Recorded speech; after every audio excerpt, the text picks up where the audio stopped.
अजय गंगवानी जैसे भी समझते हैं, क्योंकि ये केवल एक ही पार्टी की समस्या नहीं है, ऐसे बयान बीजेपी की ओर से भी कई आए हैं। अजय गंगवानी जी, इस बार तो गलती लेकिन आपके राष्ट्रीय अध्यक्ष से हुई है। छोटे नेता, जिला अध्यक्ष, विधायक, ऐसे तो कई उदाहरण हैं, पर राष्ट्रीय अध्यक्ष ने ऐसी बातें कह दी, आतंकवादी कहना प्रधानमंत्री को, कितना उचित है ये? मोहन जी, देखिए, कांग्रेस पार्टी कभी अपराधिक भाषा, अत्यधिक शब्दों का समर्थन नहीं करती। महत्वपूर्ण है कि उसके बयान के एक पार्ट को कोट किया जा रहा है। मैं आपके चैनल पे स्पष्ट कर दूं, उन्होंने बयान क्या दिया कि प्रधानमंत्री मोदी जी समानता में विश्वास नहीं रखते, बांटने और काटने की राजनीति करते हैं, लोकतंत्र को कमजोर करने का प्रयास करते हैं, बाबा साहब अम्बेडकर के संविधान के विपरीत काम करते हैं। ये पूरे भाषण का सार था। लेकिन महत्वपूर्ण बात है कि मेरे छोटे भाई बड़े बड़े उदाहरण पेश करते हैं। मैं आपको बहुत महत्वपूर्ण स्पष्ट कर दूं चैनल पे, आज प्रधानमंत्री जो सबसे बड़े संवैधानिक पद पे बैठे हैं, उनके बयान आप सुन लीजिए। वो एक सांसद की दिवंगत पत्नी के कहते हैं 50 करोड़ की गर्लफ्रेंड है।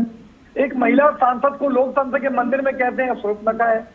हमारी यूपी की चेयरमैन के लिए वो कहते हैं कांग्रेस की विधवा है, जर्सी गाय है।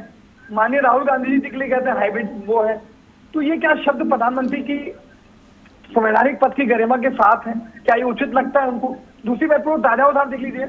आज असम के मुख्यमंत्री जो एक संवैधानिक पद पर बैठे हैं, हेमंत बिस्वा शर्मा, किस प्रकार के शब्दों का प्रयोग करते हैं? आपके जैसे चैनल पर उन शब्दों का प्रयोग नहीं कर सकता।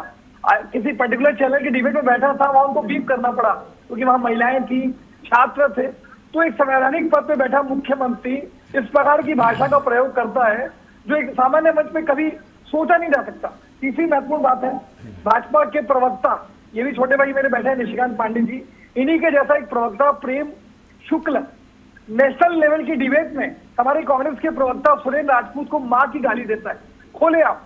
उसके अलावा देखिए, भाजपा के सांसद रमेश बिधूड़ी लोकतंत्र के मंदिर में एक अल्पसंख्यक पे जाति की टिप्पणी करते हैं, अभद्र भाषा का प्रयोग करते हैं। तो ये भारतीय जनता पार्टी का चित्र है। जो जितना बड़ा गालीबाज, जो जितनी ज्यादा अभद्र भाषा का प्रयोग करेगा, वो उतना आगे तरक्की करेगा। क्या हेमंत बिस्वा शर्मा पे कोई कार्रवाई बता दीजिए। प्रेम शुक्ला जो कांग्रेस के प्रवक्ता को गाली देते हैं, क्या उस पर कार्रवाई हुई? रमेश बिधूड़ी लोकतंत्र के मंदिर में इनको गाली गलौज किए, क्या कोई कार्रवाई की? मतलब ये उस प्रकार की भाषा का समर्थन करते हैं। मैं अजय चंद्राकर जी का बयान में सुन रहा था, उन्होंने मेहतारी वंदन योजना में कहा था, लेकिन ये बदले की कार्रवाई है तो वैसा बोल दीजिए, बदले की कार्रवाई में हमने ऐसा बयान दिया, पर ये बयान देना उचित नहीं है। देखिए, मैंने पहले वक्त में स्पष्ट रूप से कहा, अभद्र भाषा, अपराधिक भाषा का कांग्रेस पार्टी समर्थन नहीं करती।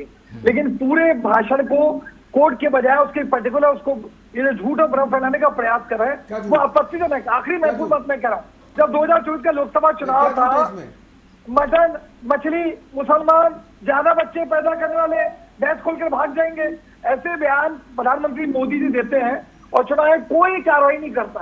तो ये दिखता है कि आप कहीं ना कहीं बैकडोर से इस प्रकार की भाषा का समर्थन करते हैं, लेकिन ये कांग्रेस का चरित्र है, न इस प्रकार की भाषाओं का वो समर्थन करते हैं। मोहन जी।